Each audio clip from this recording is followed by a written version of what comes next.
So magandang araw mga kaibigan, no? So for today's vlog is tuturuan ko kayo kung paano i-upgrade or palakasin yung inyong Wi-Fi hanggang 100 meters. So bago ang lahat, so panoorin nyo muna tong video na to.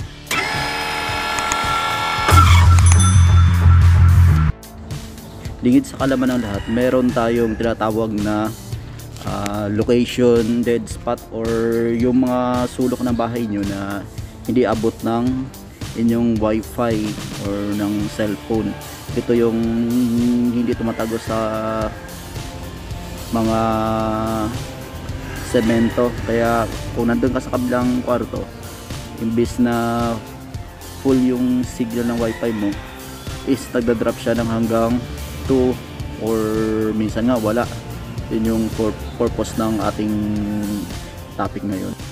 So kapag nakaranas ko ng ganong problem sa inyong area, so gumamit ko ng Wi-Fi repeater, lagyan nyo lang yung room na walang signal. So magkakaroon na ng signal, kukonect nyo lang yung dalawang device na yon sa iyong main at saka sa inyong repeater. So ito na yung order ko galing Lazada, so i-unbox ko na siya.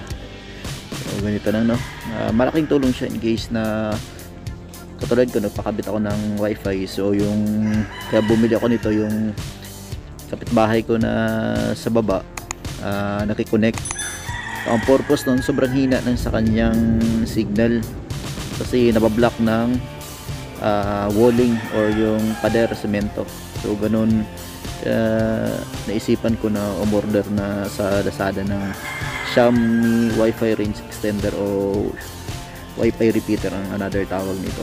So madali naman siya i-config.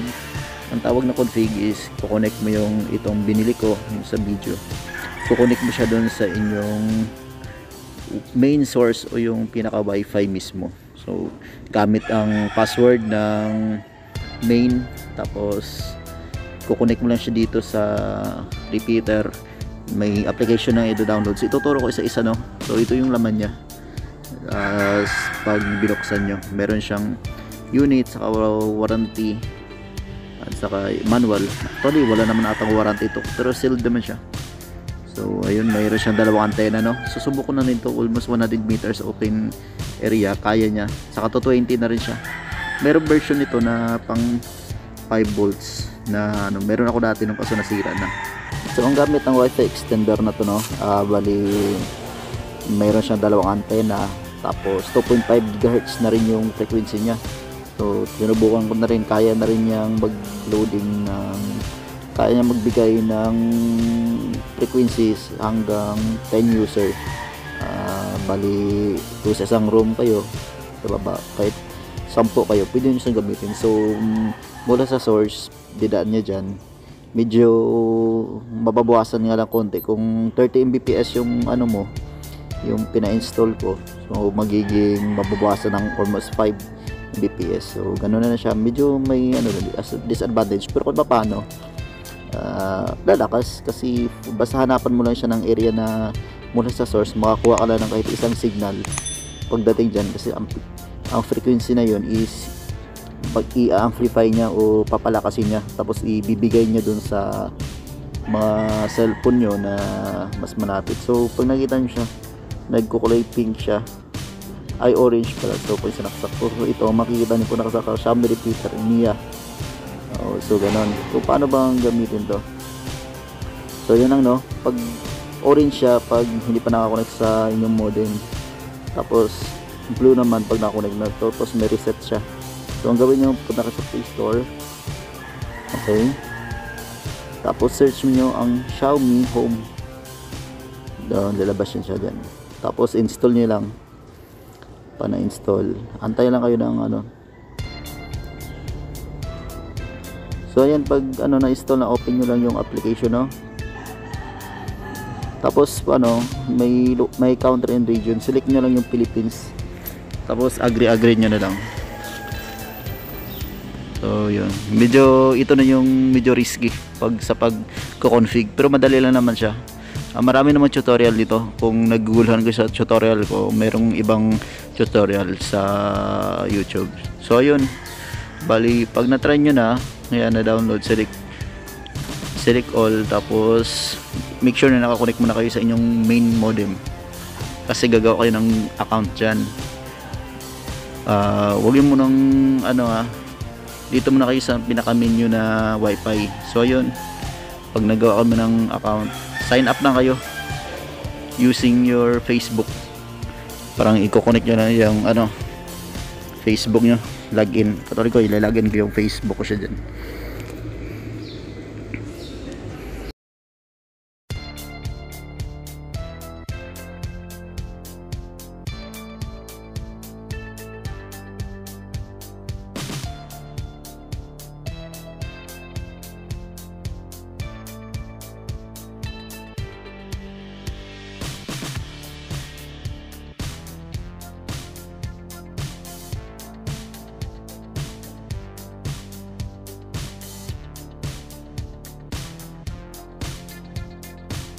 Kaka-connect na kayo, no? Makikita nyo may Wi-Fi Extender Pro.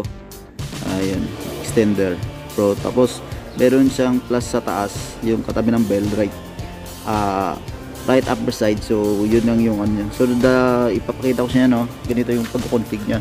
So sinaksak ko siya sa outlet. Tapos pag nakasaksak siya, nagbiblink siya ng kulay orange kung hindi pa siya nako-config, kung hindi siya connect yung extender natin doon sa main wifi natin, no? So ganito, i-scan mo lang siya. Medyo matagal-tagal nga lang scanning. So na habang nabiblink, kailangan ang gagawin natin, magkukulay blue yan siya pag na-config. So take note, no, pag nagko-config pala kayo nito, siguraduhin nyo na naka-open yung Bluetooth, location nyo, saka yung wifi, disconnect nyo muna. Kasi kung nakakunik ka sa main source mo, hindi ma-detect yung ating wifi receiver. So ngayon dinisconnect ko siya.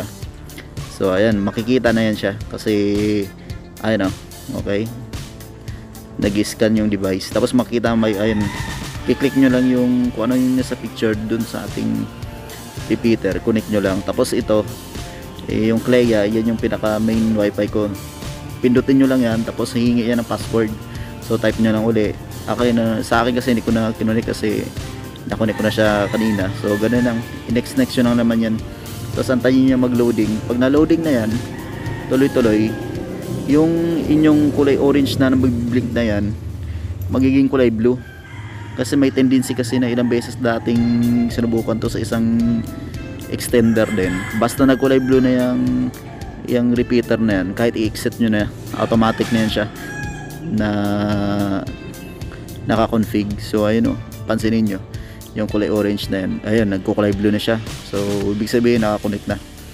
Almost done na tayo. So ganun lang, device added. So done. Tapos exit mo lang naman yan. Kasi pag naka-exit na yan, automatic naman yan siya. Kahit hugutin mo yan, tapos isang linggo mong hindi gamitin, hindi siya nakasaksak, automatic niya kasi yung program niya konektado na siya doon.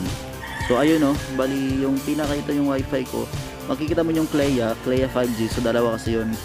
Tapos yung Clea Plus, yun yung sa repeater natin, yung Clea Plus. So ang password ng Clea na yan sa taas at saka yung Clea Plus, so pareha lang. Pwede nyo mang palitan, depende. Pag-aralan nyo lang yung wifi, yung program nya, yung sa application na Mi Home, yan lang. So kung papalitan nyo, pwede nyo siyang gawing ROM. Ang tatawag na ROM, yung itong Clea Plus mawala, magiging Clea. So parang magiging source mo is yung Clea. Parang tawag na ROM, balik yung signal ng original, papalakas na lang. Hindi katulad nitong Clea Plus, pwede mo siya i-customize, pwede mo siyang palitan ng password. Buwa Clea Plus, papalitan mo siya, pwede mo siyang, bahala ka na mag-customize kung anong gusto mo, na hindi katulad nung sa main. So ganun na naman kadali. So kapag hindi nag-success yung ating ginawa, so magiging hugutin nyo lang, tapos i-retry nyo lang yung ginawa nyo kaninang una, sundin nyo lang, saksak nyo, set nyo sa Philippines, tapos yung account is Facebook, login Facebook, using Facebook, type nyo yung Facebook nyo dun. Tapos itong sa baba na to, makikita nyo may reset button. So kung gusto nyo palitan, i-disconnect nyo dun sa pinaka main router nyo. So tusukin nyo lang yan ng SIM ejector o yung panundot or kahit karayom para ma-disconnect, para bumalik siya sa kulay orange. So ganoon naman siya ka-simpleng pag-aralan, no. Madali siya, subukan natin siya. Gamit na gamit siya kung kayo ay nagtitipid kasi maraming klase ng ang Wi-Fi extender, no. Merong Linksys na mga brand, D-Link. Saka ito kasi pinakamas mabilis kasi hindi, no need na ng LAN cable or yung mga RJ45 na sila salpak dyan. Siya is Wi-Fi lang, basta may signal ka lang na masasagap sa isang location na yun. Ilagay mo lang siya sa plug and play mo lang siya, lagay mo lang sa outlet. Isang beses mo lang siya i-config. Pag na-config mo na yan, matic na yan. Pag ilipat mo ng location, so kusa na siyang magde-detect ng inyong pinaka main na Wi-Fi. Ganun lang, no. So no need ng pahirapan ng sarili kaysa sa bumili kayo nung mamahalin. Nakuha ko nung sa Lazada to ng almost kasama yung delivery 600 lahat. Tapos yun, mura na kasi nakuha ko sa nang hindi pa sale, pero pag sale meron tong 350 ganyan.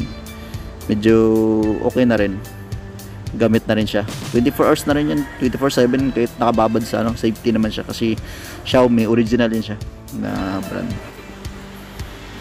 So hopefully, no, nakatulong sa inyo tong aking video. Huwag nyo kalimutan mag-subscribe, click nyo yung like, subscribe at pakishare na rin sa mga tropa nyo. Huwag nyo kalimutan mag-comment dyan sa baba para kung may request kayo about sa mga bagay-bagay na gusto nyo matutunan, so gawa natin ng paraan, no?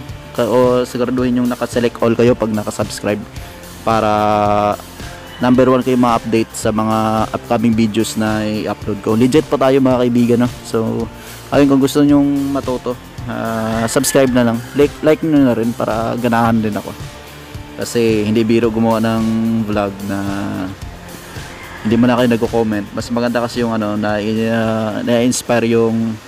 na-inspire ako sa paggagawa ng video kung may mga comment kayo na positive feedback. So ganun, kung gusto yung marami akong dyan, punta nyo yung channel ko, marami akong mga video dyan na mapupulutan nyo ng aral.